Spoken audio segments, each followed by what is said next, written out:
Allegations of illegal substance use and the ongoing flood control scandal are being thrown at President Ferdinand Marcos Jr. Authorities are now looking into the possibility that a foreign entity will try to unseat him. Good morning, I'm Attorney Jimeno, and this is At the Forefront.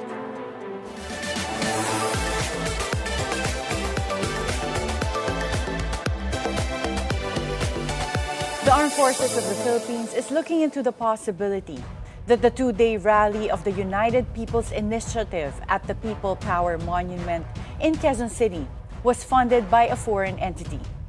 The AFP suspects China may be behind it.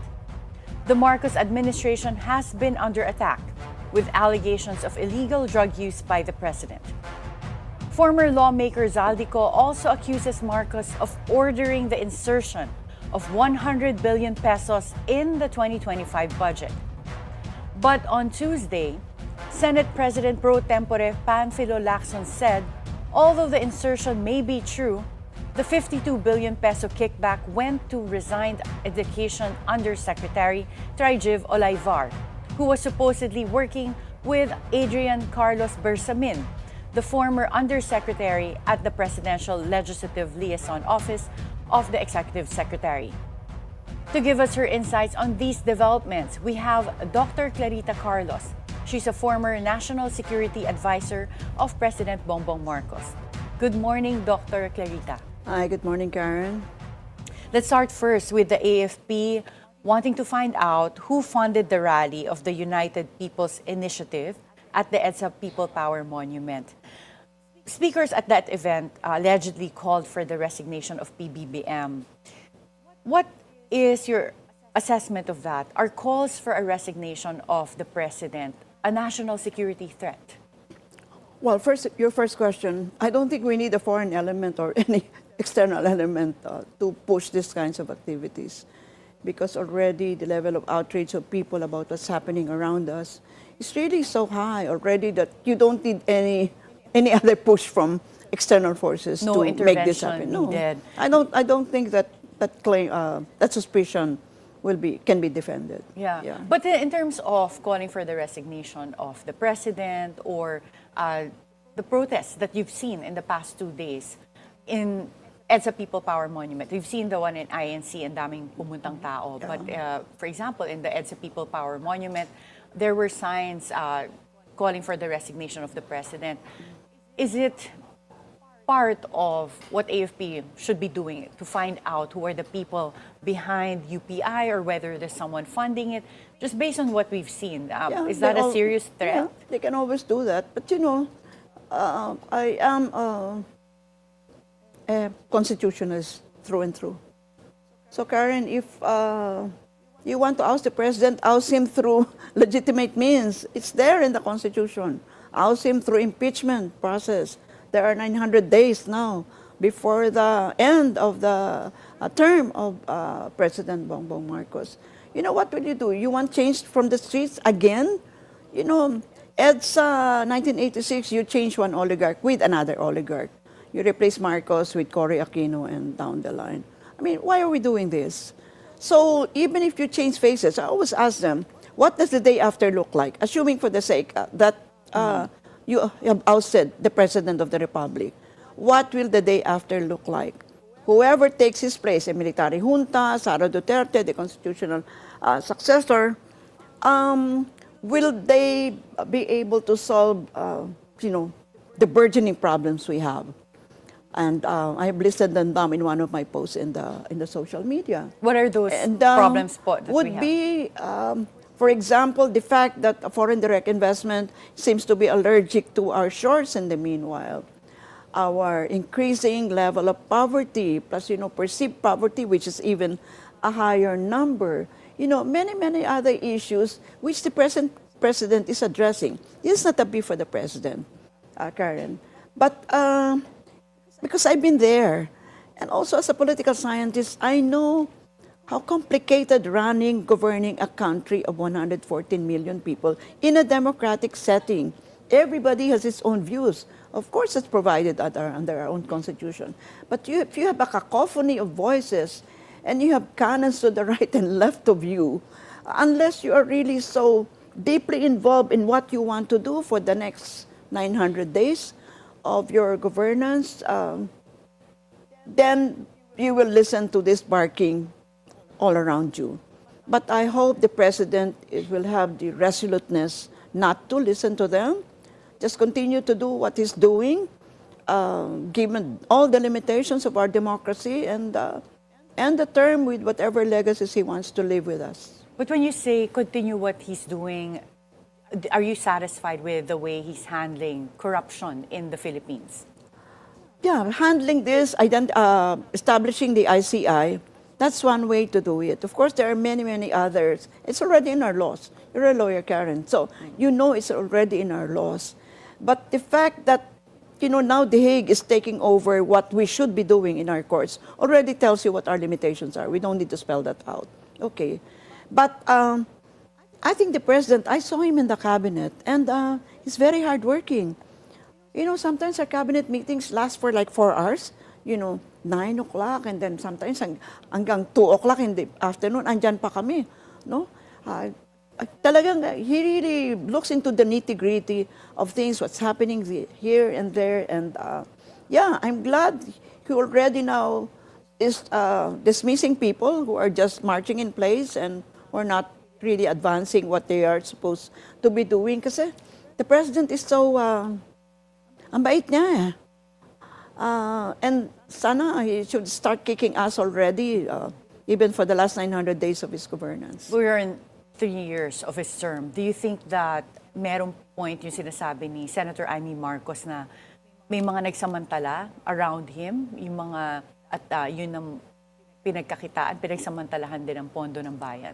Yeah, I was just watching Senator Lacson kaninang umaga, and I don't know. It's really so. I don't know how it can happen. A small amount siguro, but we're talking billions. Yes, yeah. So even now, know. yung allegation na, let's say, 52 billion pesos dineliver daw for Malacanang, pero ang tumanggap is an undersecretary of DepEd and an undersecretary of the executive secretary. Yeah. So, para ako rin sabi ko, 52 billion. Paano makakalusot? Sabi ko nga, pati hindi yung ba isang milyon ganyan? Oo nga eh. Maleta talaga yun. So, naman? Parang, ang laki noon, di ba? Parang, hindi masaklaw ng isipan mo, di ba? Yes, yeah. Kung paanong, hindi ni-explain ni Lacson yun, pero talagang hindi ko maano eh. Hindi ko maapuhap eh. Yeah, but because I know these two people, by the way. Kasi si Try. Si Try G, kilala mo po siya. Kilala ko siya. Kasi, anong pangalan nila? Kasi si Sani Angara, member ng Philippine Marines Advisory Board, andun din ako. So pag wala si Sani, si Try ang nag-a-attend. So nakilala ko siya. Si Adrian naman, nung NSA ako, siya yung go-between ni Bersamin. Yes. So whenever we need anything kay Bersamin, si Adrian yung apo ni Bersamin, ang nangingialam sa amin sa NSA. So kilala ko itong dalawang bata na to. So nung narinig niyo po itong mga ganitong revelations, nagulat po ba kayo? Based on how you know Yusek Try and Yusek Adrian? Nagulat talaga ako kasi unang-una si Try is a very soft-spoken person eh. And si Adrian, ang bata-bata pa niyan. Bata yan eh, apo yan ni Bersamin eh. And nung una pa nga, siyempre, pareho lang naman kaming una noon, noong July 2022, di ba? Parang, pero napakatulungin niyang, si Try din, nung nagpunta na siya sa Department of Education, matulungin din siya. Na, dahil nga, marami na kaming previous interactions. So would you say they were acting for someone higher? Kung bata pa sila at your description is parang they're just new and soft-spoken? I don't want to conjecture. Fair enough. Yeah. Naguguluhan pa ang isipan ko ngayon. Hindi ka mapaniwala pa rin. Pero kung yung mga allegations po ni Senator Amy Marcos also involves substance abuse, do you think this goes into the integrity of the president to lead? Do you think he should address this with, for example, subjecting himself to a hair follicle test? That has been ongoing since before the election. Do you remember? Yes, yeah. And I think somewhere, I don't know where I read it, he did a follicle test already and it came out negative. Saan ko ba nabasa yun? I cannot remember. This was in, I think, sa St. prior Luke's. to the, 2021, I think, yung according to Yusek Claire Castro. Yeah. Well, sabihin mo na lang, for the sake of discussion natin, Karen. These are New Yorkers. You've been there. lahat ng tao doon nagda-drugs. No? Alam mo yun? Hindi pa. I live there, pero hindi pa drugs. No, I mean, parang hindi na bago sa kanila yung part ng kanilang buhay, yung wala lang. In fact, nung nagpunta ako doon, talagang anong-ano ako doon dahil, di ba, marijuana was legal there and very sensitive ang ilong ko doon. So, talagang palaging nakaganon ako at that time. So, yeah, I'm not justifying it. I'm simply describing what the life in New York looks like. Yeah. And remember when they were in exile, doon nga niya na-meet si Lisa di ba? That's how it was. That it continued after he became president is something we don't know. Pero yung nakita ko naman, gano'ng ako katagal sa cabinet, and syempre nakikita din natin siya in other settings. Alam mo kung drug addict ka, hindi ka makakadugtong-dugtong ng salita na. You cannot link your sentences together. Magiging incoherent ka. And we have friends who are drug addicts, so I know. Siguro, hindi naman ako medical person, but yeah. But siguro, the more important question to ask Karen would be, to what extent, assuming mo na he's taking substances, to what extent is it intruding into his work as chief executive? So for you, that's important. So far, to that question, is it intruding in his work? As far as I can see, as a non-medical person, I don't think so. Pero Nakita mo araw-araw kung saan-saan nagpupunta. Pagka yung skill, yung pinag-uusapan natin, yung skill of corruption that we've seen so far, assuming nakalusot sa kanya yun at wala talaga siyang alam, do you think yung scale lang hindi ko matanggap. Siguro kung a few thousand or a few millions, pwede pa. Kasi alam mo, being president, naku, hindi natin nakikita yan, nakadapa ka sa every aspect of governance. Talagang meron talagang mawawaglit na hindi mo talaga makikita, no? Parang Karen yung GAA, di ba ganyan yan? Ako nga, miski nung president ako ng National Defense College, kung hindi lang ako president, hindi ko siya makikita mahihimay every line. Tsaka konti lang naman ang budget nun. Isipin mo yung ganyang kakapal. Yeah. No? Well, Professor Claire, acting AFP spokesperson Rear Admiral Roy Vincent Trinidad also floated the possibility that the UPI, going back to the United People's Initiative rally, may be foreign funded. He has tagged China, saying Beijing will do everything under their means to sow discord within Philippine society. How would you assess that allegation? But before you answer that question, we'll have to take a short break. At the Forefront, we'll be right back.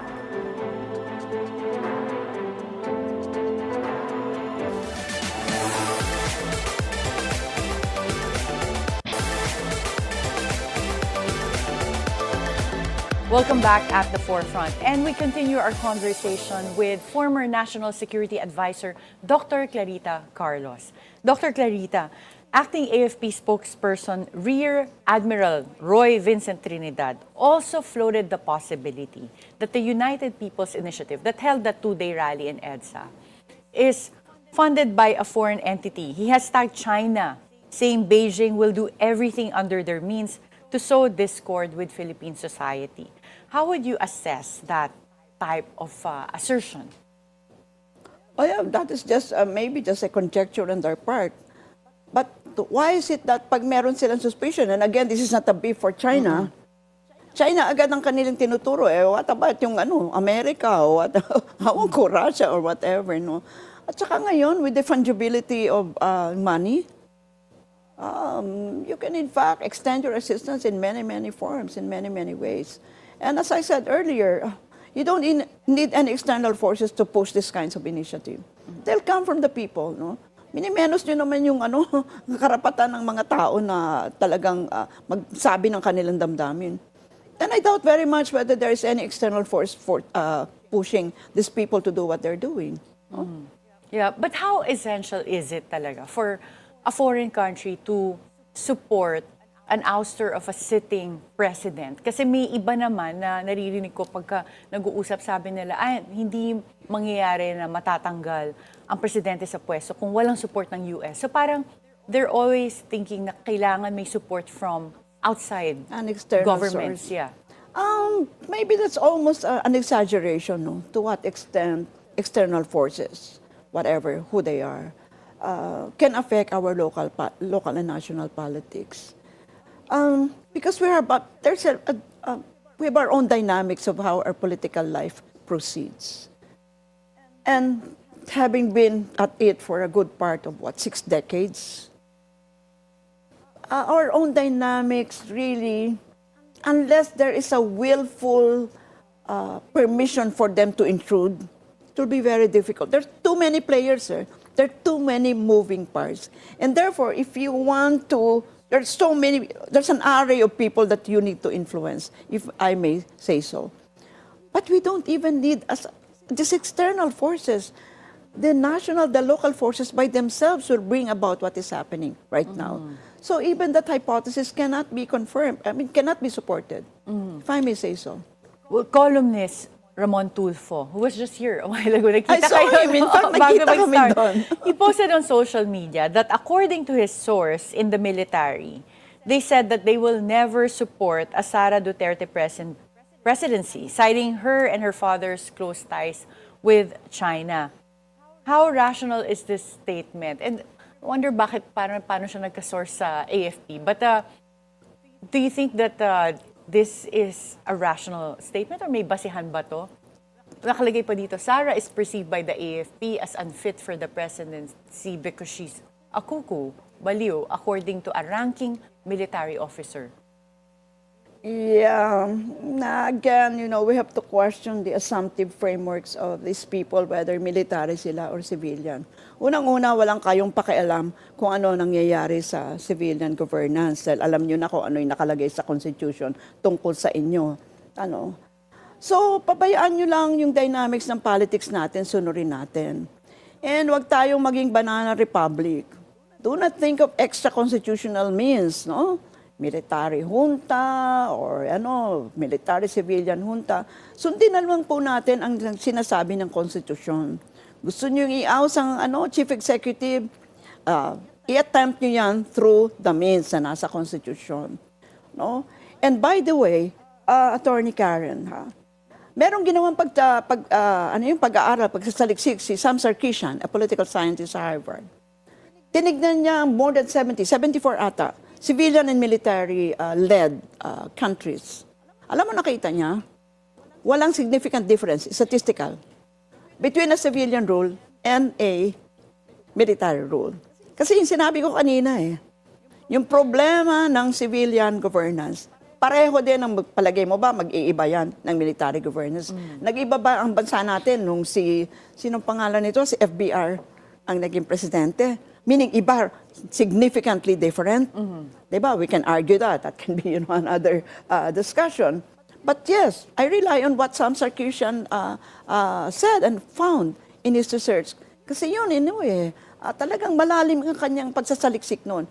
Kanya, wag tayo mag-isip na porke magkakaroon ng military-led junta, magbabago yung ating kabuhayan. So it goes into the culture of the people. Kasi pinapalitan mo lang yung pagbumukha ng tao. Pareho din ng institutions within which they are made to operate. Ang kailangan mong tutukan, palitan mo yung institution. Because institutions will change the ceiling and the floor of human behavior. No, di ba sabi natin, and we've been doing this, Attorney Karen, since the 80s pa, no? Yung presidential, alam na natin hindi yan nag-work. 80 years, no? Kasi age ko nga yung republic natin, dahil mag-80 na rin ako in a few breaths, no? Sabi natin, tingnan naman natin yung parliamentary system. Kasi pag nilagay mo yung minus and pluses, talagang maraming plus ang parliamentary system.